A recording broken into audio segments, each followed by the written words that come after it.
하나님은 지금까지 이렇게 다니엘에게 두 가지 사건을 통해서 느부갓네살 왕에게 대한 경고를 하셨습니다. 다니엘이 느부갓네살 왕이 꾸었던 꿈, 금신상 꿈을 이렇게 통해서 또 이렇게 말씀하셨고, 또 다니엘의 세 친구가 풀무불에 이렇게 건짐을 받는 사건을 통해서 이 땅에 영원한 나라는 없고 또 그 하나님 나라만이 영원한 나라다라는 것을 가르쳐 주신 것이 바로 1장에서 3절까지의 이야기입니다.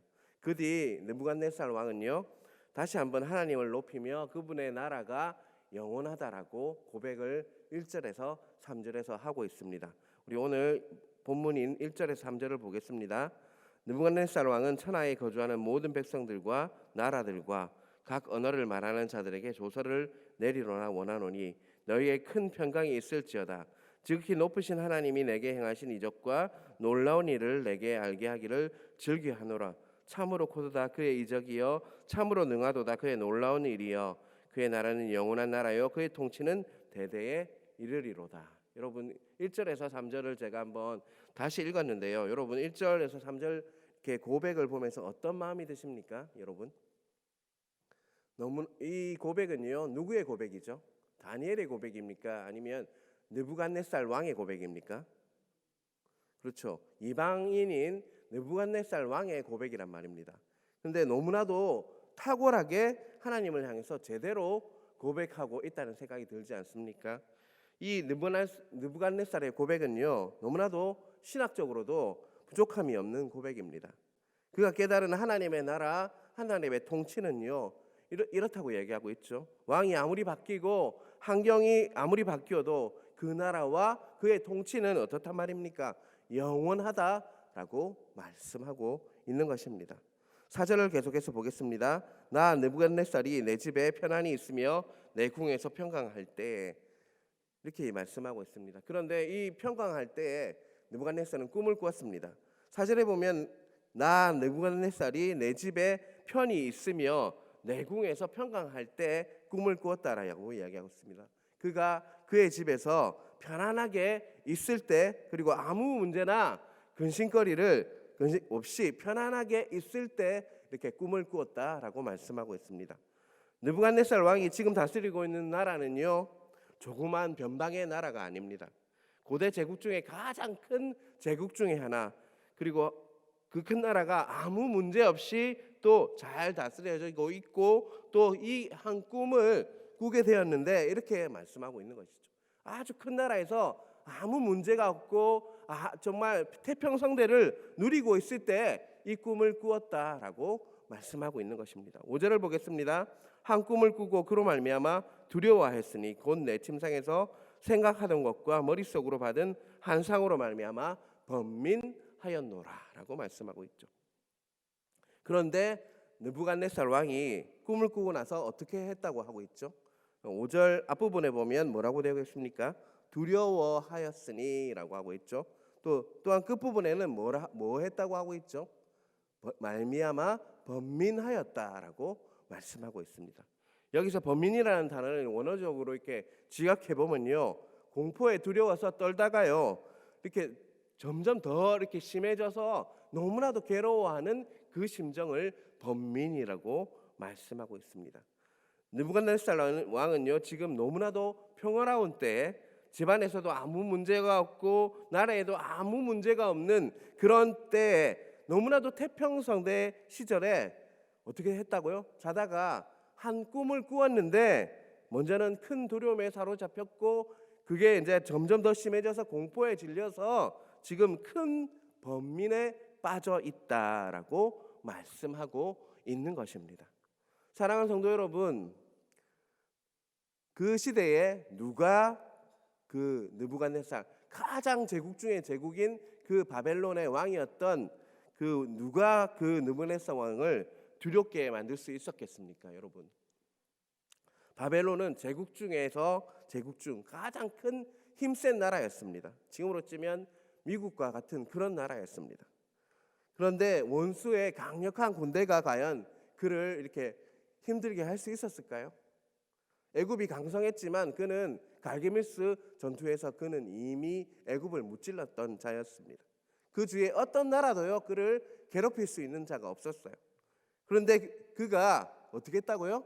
자면서 꾸었던 꿈 하나가 어떻게 하고 있습니까? 그의 모든 평화를 다 빼앗아 버렸다라고 고백하고 있는 것이죠. 그의 제국에서 누리고 있는 어마어마한 그 태평성대와 그 지위와 그리고 모든 번성과 풍성 그리고 다 그 모든 것들을 번민과 두려움이 다 빼앗아 가버렸다라고 그는 고백하고 있는 것입니다. 사랑하는 성도 여러분, 우리는 이렇게 생각합니다.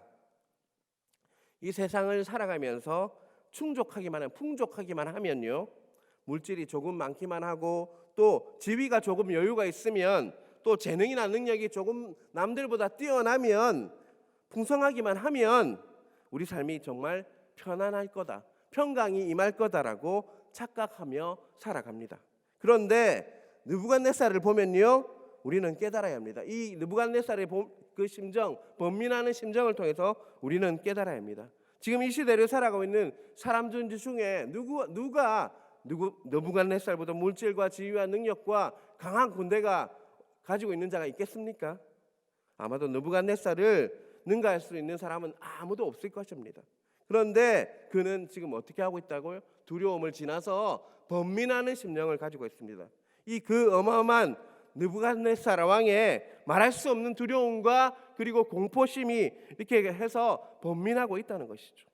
돈 다른 왕, 다른 군대가 아니라 밤에서 자면서 꾸었던 꿈 하나 때문에 그는 모든 평화와 모든 자유를 다 빼앗아가는 그런 일을 이렇게 경험하고 있다는 것입니다. 사랑하는 성도 여러분, 바로 이 모습이 여러분과 저의 모습입니다. 우리 인생은요, 너무나도 연약하고 너무나도 잘 움직이는 그런 존재라는 거죠. 다른 사람의 한마디에 어떻게 됩니까? 또 우리는 무너지죠. 또 예상치 않은 상황과 환경에 우리가 휘둘리면요, 무너지고 두려워하고 공포에 쌓여서 번민에 빠지는 그런 존재가 바로, 그런 연약한 존재가 바로 우리라는 것이죠. 우리는 깨어지기 쉬운 질그릇, 연약한 그릇과 같은 존재입니다. 아무리 인생이 강성해 보이고 튼튼해 보이고 또 모든 것을 다 가진 것 같아도요, 작은 요소 하나만 어긋나면요, 우리 인생의 모든 평화와 기쁨을 상실하는 너무나도 연약한 존재가 바로 우리라는 것이죠. 사랑하는 성도 여러분, 이쯤에서 한 가지 질문을 하겠습니다. 우리가 은혜를 받으면 받을수록 어떻게 될까요? 우리는요, 어떤 존재가 됩니까? 과연 우리는 더욱더 강해질까요? 아니면 더 연약한 존재가 될까요? 어떻게 생각하십니까? 은혜를 받으면 받을수록 어떤 존재가 됩니까? 여러분은 강해집니까? 연약해집니까? 고린도후서 4장 7절을 제가 읽겠습니다. 우리가 이 보배를 지그릇에 가졌으니 이는 심히 큰 능력은 하나님께 있고 우리에게 있지 아니하음을 알게 하려 함이라. 분명히 고린도후서 4장 7절은요, 우리가 질그릇과 같은 연약한 존재라고 분명히 말씀하고 있습니다. 그런데 그 이유를요, 심히 큰 능력이 누구에게 있다고요? 하나님께 있고 우리에게 있지 않음을 알게 하신다라고 분명히 말씀하고 있습니다. 진짜 은혜를 경험한 자, 진짜 은혜를 아는 자는요, 내가 강해서 무언가를 할 수 있는 자가 아니라요, 나는 지극히 질그릇처럼 지극히 연약한 존재지만, 다시 말하면 하루에도 12번 넘어지는 그런 연약한 존재이지만 내 안에 계신 누구 때문에요? 주님 때문에 살아갑니다라고 고백하는 자라고 할 수 있습니다. 그래서 우리가 은혜를 받으면 받을수록 어떤 존재가 된다는 것이죠? 더 강해지는 존재가 아니라 내가 얼마나 연약한 존재인지 하나님의 은혜 없이는 살 수 없는 자로 서게 된다는 것을 깨닫는 것이 바로 진정한 은혜라고 할 수가 있는 것입니다.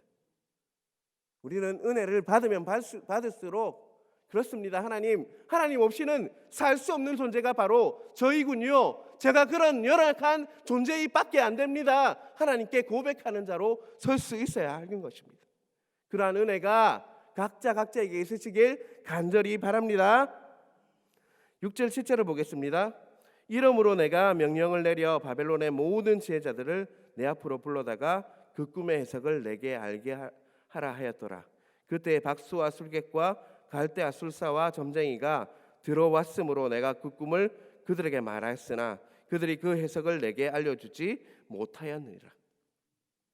6절에 보면요, 모든 지혜자들을 내 앞으로 불러다가 그 꿈의 해석을 내게 알게 하라라고 느부갓네살은 명령했습니다. 그는 지금 범인에 빠져서 누구를 불렀다는 것이죠? 자신이 알고 있는 박수와 술객과 점쟁이와 술사와 점쟁이들, 그 시대에 내놓으라 하는 모든 인재들을 다 불러 모았습니다. 그러면서 그런 기대를 했겠죠. 이 꿈을 풀어주겠지라고 기대를 했을 것입니다. 그런데 그 꿈의 해석을 하지 못했다라고 분명히 말씀하고 있습니다, 여러분. 그래서 결국 느부갓네살은 누구를 불렀죠? 다니엘을 찾고 다니엘을 불러서 그 꿈을 풀게 합니다. 여러분, 이 부분에서 굉장히 중요한데요, 사랑하는 성도 여러분, 이 땅을 살아가는 사람들에게 성도들이나 교회가 때때로요 별로 도움이 안 되는 것 같고 때로는 걸림돌 같이 느껴질 때가 있습니다. 제가 저 친구들이 있는데요, 그 친구들을 만나면 내가 과연 이 친구들에게 도움이 될까라고 생각할 때도 있어요. 그러나 절대로 우리가 잊지 말아야 할 것은요, 결정적인 정말 결정적인 순간이 되면요, 그들은 땅의 어디에서도 해답을 찾을 수가 없고 하나님의 성령의 강동함이 있는 우리 성도들에게 이렇게 안에서 인생의 방향과 목적을 찾을 수 있는 한순간이 반드시 온다는 것이죠. 여러분, 우리 친구들도요 급하면 나한테 기도해 달라고 해요. 자신들이 해결할 수 없다는 거죠. 알고 있다는 것이죠. 그래서 직장 생활을 하고 가정에서 생활하면서 여러분들이 안 믿는 직장 동료나 또 배우자나 이웃 사람들에게 꾸준히 관계를 깨뜨리지 않고 유지하면서 그들에게 잘하는 것, 예수님 말씀처럼 잘 살아가는 게 아주 중요하다는 것입니다, 여러분. 여러분, 그들은요, 우리 친구들은요, 또 이웃들은요, 우리 남편과 아내는요, 여러분들이 아니면 절대로 넘어설 수 있는 선이 있다는 것이죠. 그 선을 넘으려면 누구의 도움이 필요하다고요?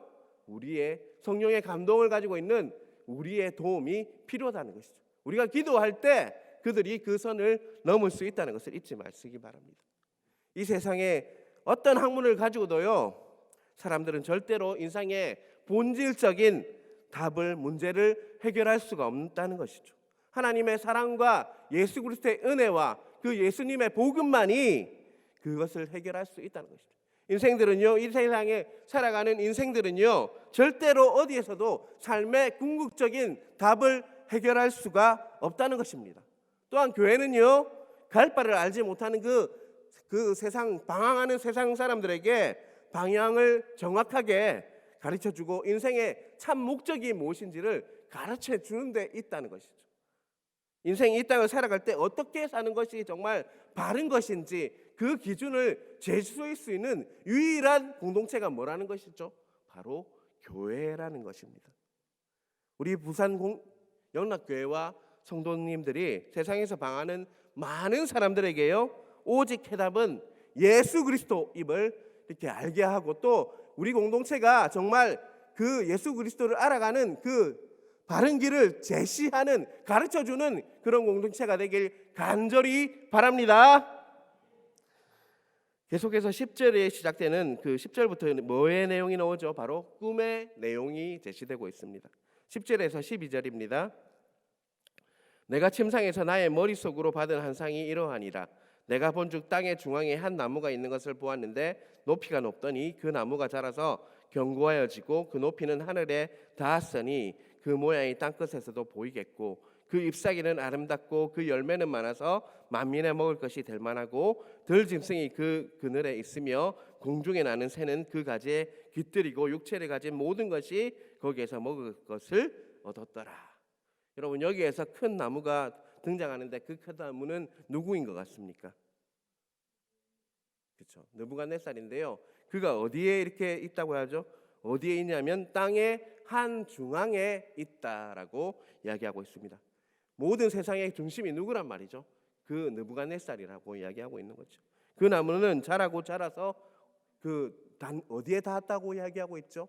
하늘 꼭대기에 닿았다라고 말씀하고 있습니다. 그뿐만 아니라 잎이 울창하고 또 열매가 너무나도 풍성하고요. 또 수많은 짐승들과 사람들이 양식을 먹고 음료를 먹고 또 필요한 것들을 공급받는 곳이 바로 그 나무다라고 이야기하고 있습니다. 이것을 무엇을 이렇게 조금 전에도 말씀드렸지만 바로 바벨론 나라 그리고 느부갓네살 왕을 이렇게 상징적으로 이야기하고 있는 것이죠. 그런데 22절을 보면 이렇게 22절 내일 볼 건데요. 그 답이 바로 이렇게 나와 있습니다. 왕이여 이 나무는 곧 왕이시라. 이는 왕이 자라서 견고하여지고 창대하사 하늘에 닿으시며 권세는 땅 끝까지 미치심이라. 22절을 통해서 그것을 확인된다는 것을 알 수가 있죠. 느부갓네살이 꾼 꿈이 바로 누구에 대해서 이야기하고 있다는 거죠. 자기 자신에 대해서 이야기하고 있다는 것이죠. 어마어마하게 크고 아주 높고 너무나도 번성한 나무가 바로 느부갓네살 자기 자신이라고 말씀은 이야기하고 있는 것입니다. 계속해서 13절 14절을 보겠습니다. 내가 침상에서 머릿속으로 받은 환상 가운데 또 본즉 한 순찰자 한 거룩한 자가 하늘에서 내려왔는데 그가 소리 질러 이처럼 이르기를 그 나무를 베고 그 가지를 자르고 그 잎사귀를 떨고 그 열매를 해치고 짐승들을 그 아래에서 떠나게 하고 새들을 그 가지에서 쫓아내어라. 여기서 바로 한 순찰자라는 사람이 나오고 있습니다. 한 순찰자, 한 거룩한 자라고 말씀하고 있는데요. 이는요 하나님의 말씀을 받아서 신속하게 행하는 준행하는 자 누구인 것 같습니까? 천사들이다라고 말씀하고 있는 것이죠. 그런데 그 천사가 어떻게 하고 있죠? 나무를 베고 또 가지를 자르고 잎사귀를 떨고 열매를 해치고 짐승들과 그 아래에 또 떠나게 하고 새들을 그 가지에서 쫓아내라라고 말씀하고 있죠. 사랑하는 성도 여러분, 어마어마한 큰 나무를 다 베어버리고 또 어떻게 했죠? 가지를 잘라버리고 또 열매를 떨어뜨리고 짐승과 새를 다 이상 거할 수 없도록 다 쫓아내는 그것을 통해서 무엇을 보여주고 하고 있다는 거죠. 아무리 큰 그 나무일지라도요 하나님께서 천사를 보내서 그 권세와 능력을 다 빼앗아버리면 뭐 하다는 것이죠. 아무 의미도 없는 그루터기만 남는 그런 게 된다라고 말씀하고 있는 거죠. 16절에는 그루터기만 남는다고 했어요. 전부 다 제거한 것이 아니라 그루터기만 빼놓고 다 나머지는 전부 다 정리해서 없앴지만 이것을 통해서 말씀하고 있는 것은요. 아무리 높고 땅 하늘까지 높은 그런 자일지라도 그런 나라일지라도 영원한 나라는 없다라고 말씀하고 있는 것이죠. 우리가 사는 세상은 그렇습니다.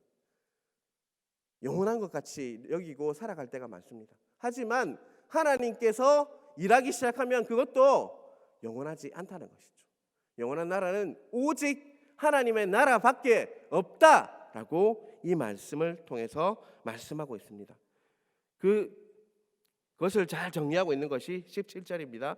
이는 순찰자들의 명령대로 거룩한 자들의 말대로이니 지극히 높으신 이가 사람의 나라를 다스리시며 자기의 뜻대로 그것을 누구에든지 주시며 또 지극히 천한 자를 그 위에 세우시는 줄을 사람들이 알게 하려 함이니라 라고 말씀하고 있습니다.